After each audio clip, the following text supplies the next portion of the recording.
4, reconnect with indoor hobbies and practices of self-care. Winter is an excellent opportunity to reconnect with hobbies that bring you comfort indoors, that gezellig feeling. This could be reading, journaling, cooking, or starting a winter theme project.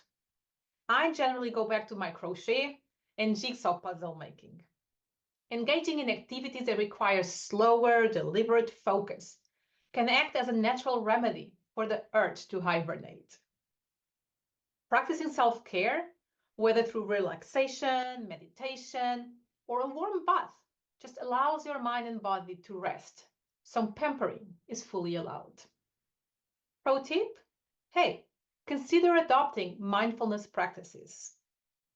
Research shows that mindfulness can significantly improve your mood, reduce stress, and even help you find joy in the darker days of winter. Start small, just 5 minutes of full attention exercises per day, and grow slowly but steadily. Speed is not an element at this time of the year. And 5, embrace community and connection. Humans are social creatures, and the winter season is the perfect time to build and cherish connections. Even for introverts,